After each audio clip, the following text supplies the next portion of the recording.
देखो, फटे में उंगली करने की आदत मेरी बचपन से है और इसी चीज को लेकर आज की इस वीडियो में बात करेंगे टॉप 7 प्रोपेगेंडा मूवीज।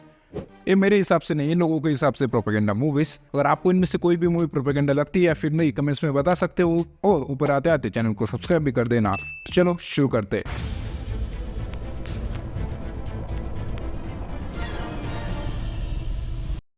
नंबर 1 की जो प्रोपेगेंडा मूवी है द केरला स्टोरी। अब जो मूवी को लेकर प्रोपेगेंडा कहा जाता है, इस मूवी के नंबर्स को लेकर कहा जाता है। नंबर्स कोई बॉक्स ऑफिस कलेक्शन नहीं है, नंबर सिर्फ औरतों के जिनको की कन्वर्ट किया गया है from any religion to the Islam and उसके बाद उन्हें एज हाइस में भर्ती किया गया। अब जो नंबर मूवी के हिसाब से वो 32,000 और जब ये मूवी सुप्रीम कोर्ट में गई उसके बाद जो नंबर्स निकल कर सामने आए वो थे 3। लिटरली 3 औरतों को केरला की आईएसआईएस में भर्ती किया गया by converting it into the इस्लाम।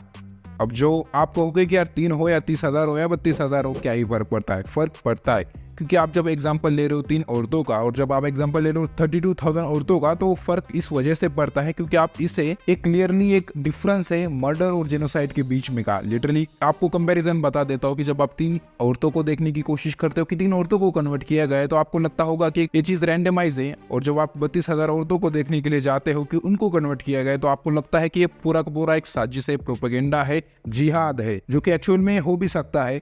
आप कमेंट सेक्शन में बता सकते हो कि आपको क्या लगता है। उसके बाद जो नंबर 2 की मूवी आती है वो भी एक स्टेट से रिलेटेड ही है। बात कर रहा हूँ पंजाब स्टेट के बारे में और मूवी का नाम है उड़ता पंजाब। कहानी बात करती है पंजाब के ड्रग्स के बारे में। हम सबको पता है कि पंजाब में कितना ज्यादा ड्रग्स कंज्यूम होता है, कितने ज्यादा ड्रग एडिक्ट्स पंजाब में मिलते हैं।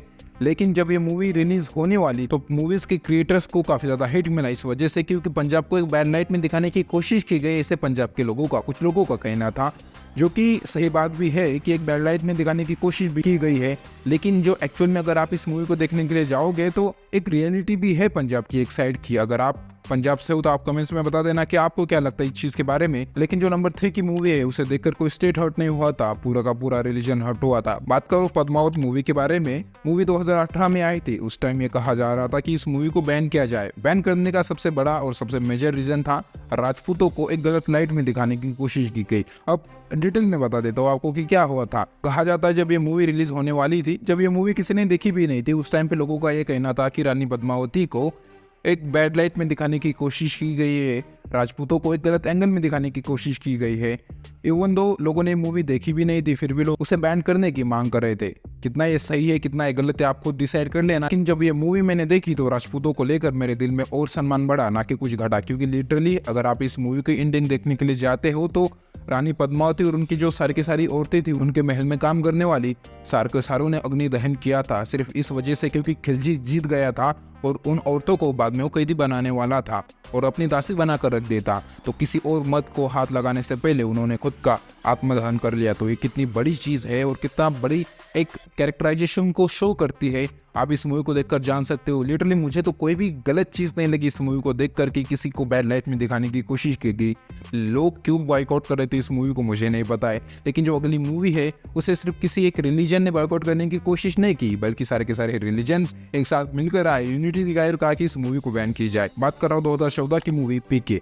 राजकुमार हिरानी लिटरली हर एक बार ऐसी मूवी लाकर रख देते आपके सामने, आपका दिमाग हिल जाता है। इस मूवी में टारगेट कर ये बताने की कोशिश की गई कि भाई ये गलत है, ये चीज गलत है, ये चीज गलत है। लेकिन ज्यादातर हिंदुइज्म को ही ऐड करने की कोशिश की कि हिंदुइज्म में ये गलत है, वो गलत है। बाकी के जो रिलीजन है क्रिश्चियन और इस्लाम को उतना ज्यादा हाईलाइट में नहीं रखा उन लोगों ने, उतने ज्यादा चीजों को एक्सप्लोर नहीं किया गया। शायद इसकी वजह ये भी हो सकती है कि हिंदुइज्म इतना ज्यादा पुराना है कि हमारे हिंदुइज्म में इतनी सारी चीजें आपको देखने को मिलती है। लेकिन अगर मैं ओवरऑल अगर एक मूवी के बारे में बात करूं तो मूवी मुझे पर्सनली काफी ज्यादा अच्छी लगी थी। मूवी का जो कॉन्टेक्स्ट था, अगर आप उससे सोचने की कोशिश भी करो तो मूवी लिटरली आपको पसंद आ सकती है। जो ढोंगी बाबा होते हैं वो लोगों को बैला फुसलाकर भगवान का लालच देकर उन्हें कहते कि भगवान को ये चाहिए, वो चाहिए, इसके लिए आप ये दान करो, वो दान करो। कई कई बार तो सेक्सुअल हैरेसमेंट भी करते। तो ये सारी चीजें बिल्कुल गलत है और इन चीज़ों को जिस हिसाब से इस मूवी में पोर्ट्रे करने की कोशिश की गई मुझे पर्सनली काफ़ी अच्छा लगा। मैं इस मूवी को बिल्कुल भी हेट नहीं कर सकता हूँ। लेकिन जो अगली मूवी आपके सामने निकल कर आती है उसे देखकर आपका दिमाग ज़रूर हिल जाएगा, क्योंकि ये मूवी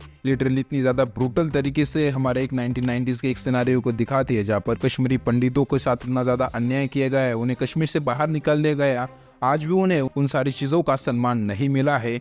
बात कर रहा हूँ कश्मीर फाइल्स के मामले में। लिटरली इस पूरे के पूरे मूवी को देखकर जब आप बाहर निकलोगे तो आपको ये लगेगा कि भाई कितनी ज्यादा ब्रूटल तरीके से उनके ऊपर अत्याचार किए गए। लिटरली किसी इंसान के द्वारा इंसान के ऊपर किए गए अत्याचार थे, जिंदा जला देना, उनके साथ ऐसे ऐसे सलूक करना जो शायद कोई सोच भी नहीं सकता होगा, उनके घर से बाहर निकाल कर उनकी हत्या कर देना। ये सारी चीजें जब आप देखते हो तो आपकी रूह भी हिल जाती है। कई सारे लोगों का ये कहना है कि ये जो मूवी है वो कांग्रेस को एक गलत लाइट में दिखाने की वजह से पोर्ट्रे की गई थी, लेकिन मुझे पर्सनली ऐसा कुछ लगता है नहीं, क्योंकि हर एक पार्टी जो पावर में आती है वो कश्मीरी पंडितों का इस्तेमाल करने की और उनको बस अपने वोट बैंक की तरह यूज करने की ही कोशिश कर रही है, ना कि उनके मसले को हल करने की कोशिश कर रही है।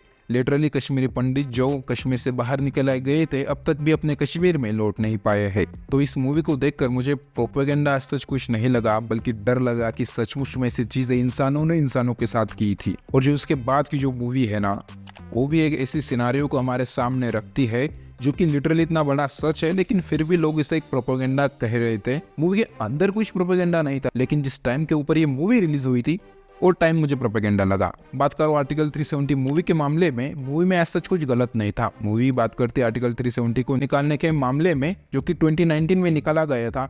आर्टिकल 370 बेसिकली होता है कि कश्मीर को एक राइट्स दिए गए थे, स्पेशल राइट्स, जिसके द्वारा उन्हें इंडियन फ्लैग के अलावा और एक फ्लैग लगाने की परमिशन दी गई थी। कुछ स्पेशल राइट्स थे जिसकी वजह से बाहर के लोग कश्मीर की जमीन नहीं ले सकते थे, जिसे 2019 में बीजेपी गवर्नमेंट के द्वारा हटाया भी गया। लेकिन जो चीज इस मूवी को प्रोपेगेंडा की तरह दिखाती है वो है इसका टाइम। ये मूवी रिलीज हुई थी 2024 के लोकसभा इलेक्शन के ठीक 2-3 महीने पहले। अभी अपोजिशन का ये कहना था कि भाई मोदी गवर्नमेंट अपने आप की इमेज को क्लैरिफाई करने की कोशिश करे ऐसी मूवीज लाकर, ताकि 2024 के इलेक्शन में जीत जाए। मूवी में पूरी स्टोरी मुझे पर्सनली काफी अच्छी लगी और काफी अच्छे तरीके से दिखाया गया। लेकिन जो नंबर 7 की मूवी है उसे देखकर मुझे पर्सनली ये लगा कि इस मूवी को उतना ज्यादा हेट नहीं मिलना चाहिए था।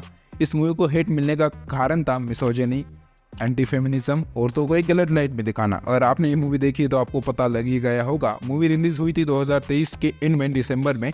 बात करो एनिमल के मामले में, लिटरली पूरी की पूरी मूवी मुझे काफी अच्छी लगी। मूवी का बीजीएम, मूवी की स्टोरी, मूवी की एंडिंग, सब कुछ परफेक्ट था। मूवी ने लिटरली काफी ज्यादा पैसा कमाया है।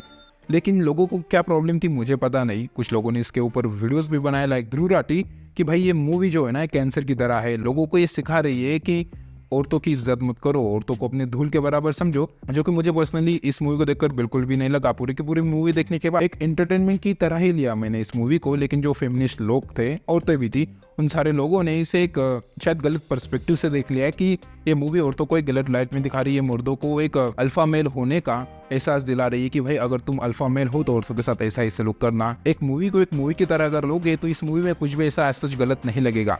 अगर आपने ये मूवी देख रखी है तो कमेंट्स में जरूर बताना कि आपको ये मूवी कैसी लगी। एंड अगर आपने ये वीडियो यहाँ तक देखा तो कमेंट्स में जरूर बता देना कि आपको ये पूरे का पूरा वीडियो कैसे लगा। And subscribe to the channel and मिलते हैं अगले वीडियो में। Until then bye.